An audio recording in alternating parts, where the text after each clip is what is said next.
Hello again, John. Hello, Dutch. We gotta stop meeting like this. Sure. Quantas pessoas você precisaria perder para perceber que o problema é você?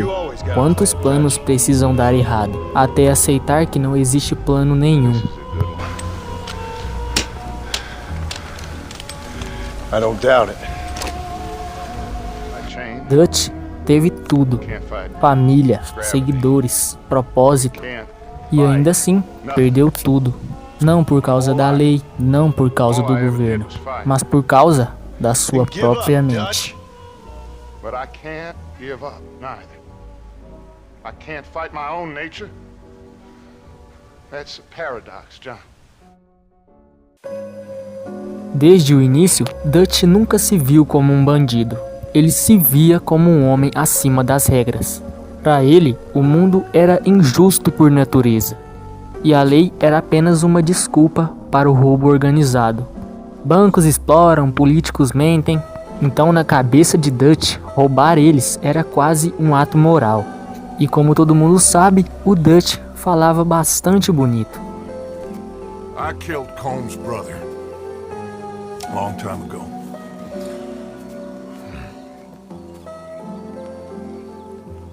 Then he killed a woman I loved dear. Eu até diria que as palavras eram suas armas favoritas. Ele usava frases longas, cheias de significado. Quem escutava sentia que estava fazendo parte de algo maior. E assim nasceu a gangue Vanderlinde. Não como um bando de ladrões, mas como uma ideia. Arthur Morgan, ainda garoto, e John também. Gente sem nome, sem casa, sem futuro. E Dutch deu a eles um propósito. Ele ensinou a ler, a atirar e a pensar do jeito dele. E assim a gangue virou uma família. Uma família construída sobre roubos, fuga e sonhos impossíveis. Mas toda família tem um centro, e esse centro era Dutch. Hosea Matthews era o equilibrado. O homem que via o mundo como ele era, não como ele deveria ser. Dutch e Hosea, caminhando na mesma estrada, mas olhando para horizontes diferentes. Just fine. Então o mundo começou a mudar. O Velho Oeste estava morrendo aos poucos, e Dutch foi o primeiro a perceber isso. E então veio Blackwater. Um assalto confuso, um barco. Ninguém da gangue fala o que exatamente aconteceu ali. Get down here now, you inbred trash! Só se sabe que algo ali deu errado, e então Dutch mudou completamente. Digamos que ele começou a decidir as coisas um pouco rápido demais. Ele começou a matar rápido demais. Toda promessa dele causava uma morte, e toda fuga virava um desastre. If you ain't gonna be civilized about this. Hey, you got a shot on him? Então eles se escondem nas montanhas, passam frio, fome, e Dutch ainda fala como um líder e não escuta ninguém. José alerta, Arthur questiona e o John desconfia. What really went down back there on that boat? We missed you. That's what happened.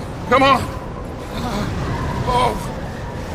Hey, Mas como sempre, Dutch só ouve sua própria voz. E então vem Saint-Denis.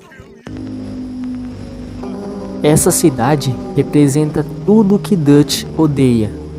E ele tenta vencer o sistema dentro do próprio sistema. E ele perde. Hosea morre, Lenny morre. E a gangue, ela sangra por dentro.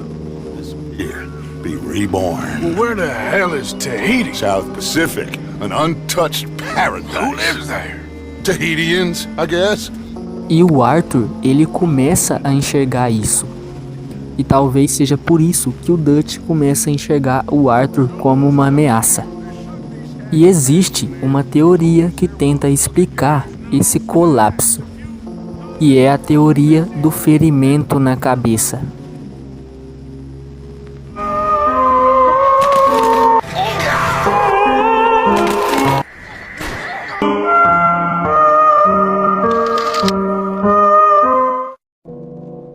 Na fuga do bonde em Saint-Denis, o Dutch ele bate a cabeça com muita força.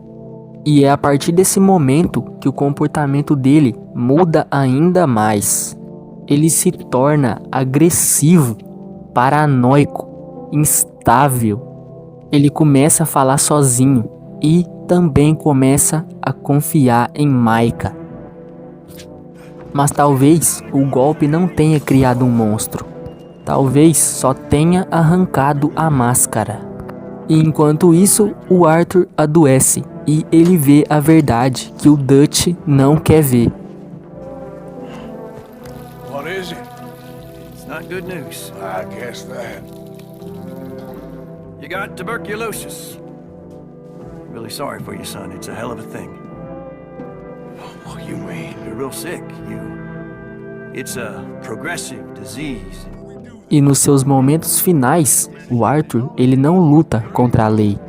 Ele luta contra o homem que um dia ele chamou de pai. The rest of us.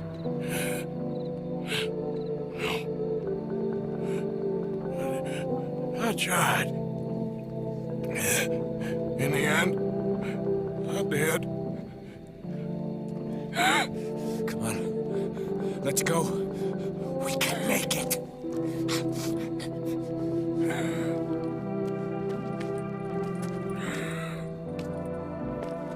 Come on, Dutch.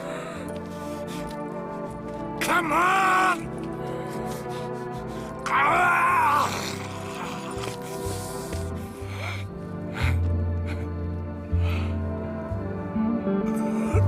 E Dutch não escolhe o Arthur, ele escolhe o próprio orgulho.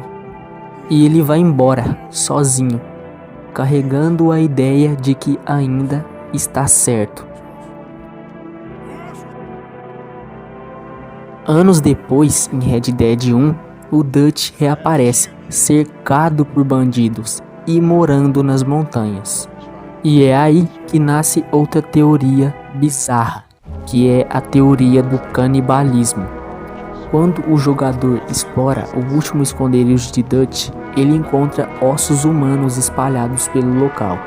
Não há nenhuma confirmação oficial sobre isso, mas tudo sugere algo bizarro. E se isso for verdade, é bastante cruel. O Dutch não foi devorado pelo sistema, ele passou a devorar quem sobrou dele. E no fim, cercado, sem saída, Dutch ele se joga da montanha.